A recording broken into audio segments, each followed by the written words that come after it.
Приветствую вас на канале Bizarre World, меня зовут Макс. И, друзья, мы продолжаем выпуски «Узнаем мир». Выпуски, в которых многие из вас найдут для себя что-то интересное, необычное, прикольное и познавательное. Сегодня вы узнаете, куда делась в Норвегии вся селедка. Почему в Сахаре идет снег. Флаг Дании, как оказалось, не самый старый в мире. Почему записи боев рестлинга хранят в бункере, а также раскрою небольшой секрет паспорта гражданина СССР. Ну что, готовы узнать много всего нового, удивительного и интересного? Тогда погнали!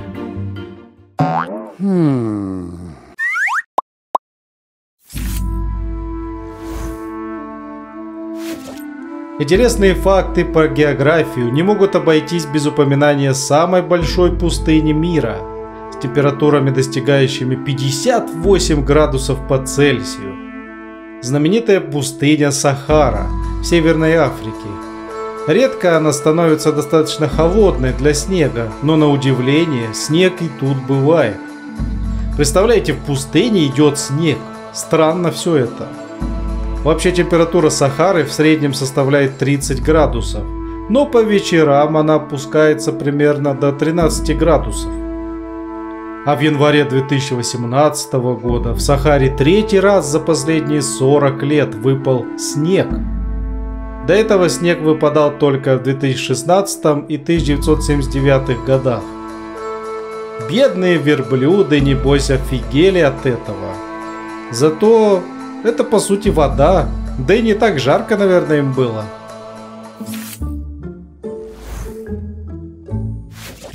Странное событие произошло перед Новым годом далекого уже 2012 года.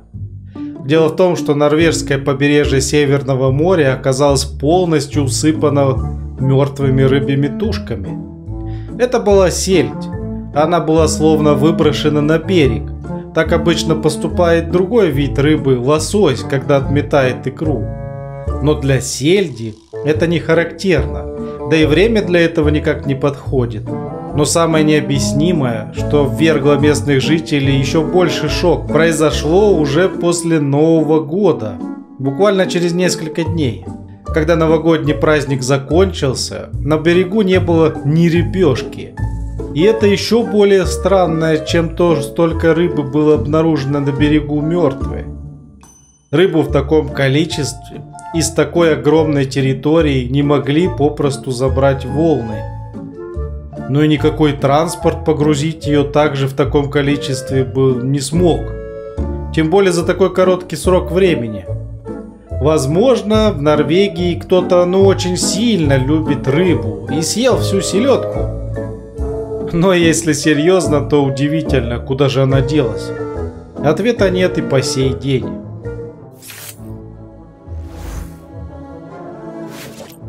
Флаги первые появились в Китае и Индии, а позднее распространились уже по всему миру.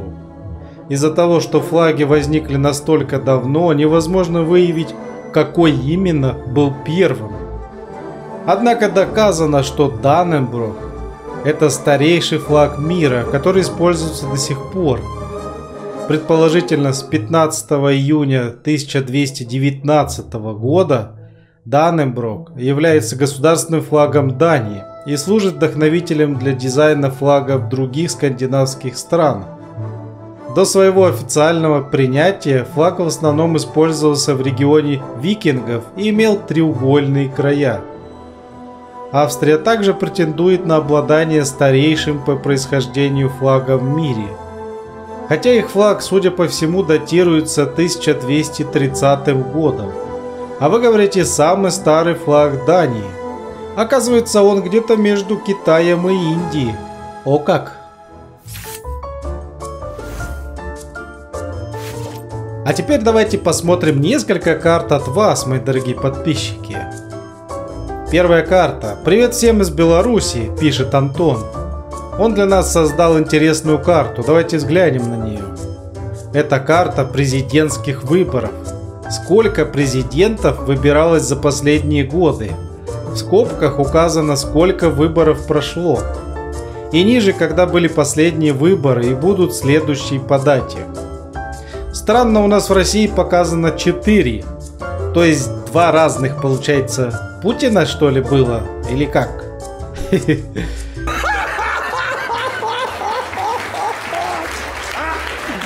не смеетесь-то? Не смешно? Не поняли, да? Это Россия. По идее, должно быть 3. А вот в Казахстане всего 2.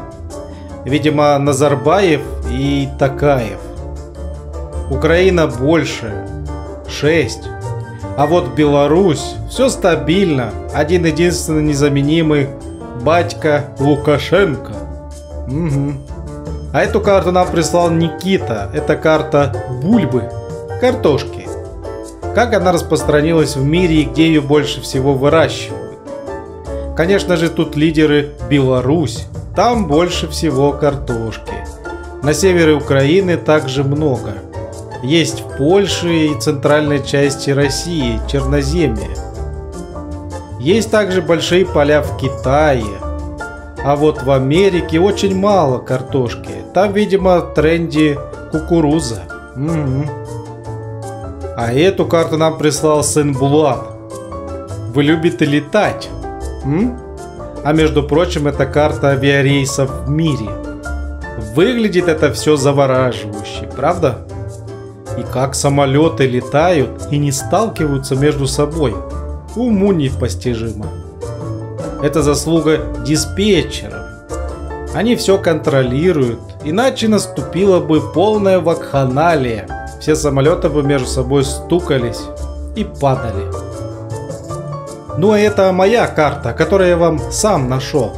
Это карикатура знаменитой военной высадки британцев в Нормандии. Франция во время Второй мировой войны. Карта выглядит, конечно, забавно, правда?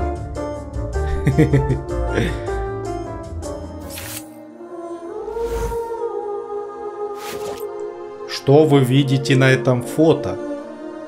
Может быть, это природный бассейн или место падения метеорита? Да нет, это место называется Irish Sky Garden, или по-нашему кратер Ирландского небесного сада. Это такая обсерватория под открытым небом глубиной 13 метров и диаметром около 25 метров. На дне кратера установлен большой камень. По задумке автора, лежа на нем, человек может созерцать бескрайнее небо над головой. И ничто не будет его отвлекать от наблюдения. Ведь все, что находится вокруг, обрамлено вершиной кратера, ограничивая периферийное зрение. Только вы и небо. Блин, круто. Такой вот природный планетарий. Матрасик с собой притащил бы, да и лежал бы, любовался космосом. Красота-то какая. Лепота.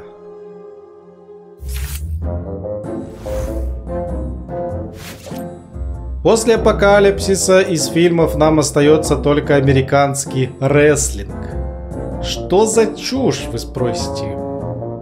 Оказывается, за последние десятилетия WWE, крупнейшая в мире федерация рестлинга, собрала записи. Более 125 тысяч записей боев. Этот материал – целая история, которую в конце концов будущие поколения должны знать, чтобы сохранить наследие в безопасности на случай какого-либо глобального апокалипсиса. Ради этого 60 тысяч записей хранят не где-нибудь, а в ядерном бункере в горах Катскилл, штат Нью-Йорк, США. Так что, друзья, если апокалипсис все-таки наступит, то наши потомки будут любоваться шедеврами из рестлинга. Конечно, зачем хранить записи ученых, музыкантов? Рестлинг наше все.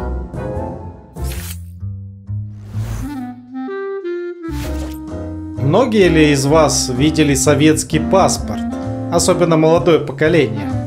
Кто-то им, возможно, даже владел из вас. Но оказывается, паспорт гражданина СССР скрывает кое-какую тайну. Документ, удостоверяющий личность каждого гражданина Союза, был еще в начале 1930-х годов. Но знакомый каждому красный паспорт с золотым тиснением появился уже в 1974 году. Так вот, с этой вариацией основного гражданского документа связан занимательный курьез. Дело в том, что американских шпионов снабжали паспортами с более качественным тиснением надписи и герба. Из-за хорошего качества бумаги надписи с тиснением и герб не портились и выдавали обладателя как засланного лазутчика с фальшивой корочкой. Согласно архивам КГБ, этот курьезный эпизод спровоцировал больше провалов иностранных агентов, нежели любые другие оплошности.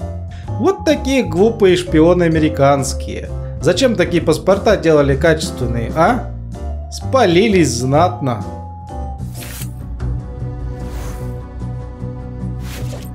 Но и вопрос дня. Какое количество атомных взрывов способно привести к ядерной зиме? Один из пользователей спрашивал. На самом деле всего лишь несколько сотен. Ядерную зиму вызывают пожары, спровоцированные взрывами. Во время атомного взрыва в атмосферу выбрасывается сажа, из-за которой снижается поток солнечного тепла. Ученые смоделировали ядерный взрыв, и данные показали, что 1 мегатонны это равно примерно 50 бомбам, сброшенным на Японию. Достаточно для снижения средней температуры на Земле на несколько градусов, что также приведет к неурожаям. Если использовать несколько сотен современных ядерных бомб общей мощностью около 100 мегатонн, то глобальная температура снизится уже на 10-15 градусов. А если начнется ядерная война, в которой общая мощность снарядов достигнет 10 тысяч мегатонн, то солнечный свет будет ослаблен в сотни раз, что приведет к похолоданию на несколько десятков градусов буквально за считанные месяцы, что приведет за собой начало нового ледникового периода. Сегодня мы с вами узнали много всего нового и интересного, а с тебя лайк и подписка на канал Bizarre World, а также пишите в комментариях, что вы думаете по поводу увиденного. Увидимся в следующем выпуске. Всем спасибо, пока-пока.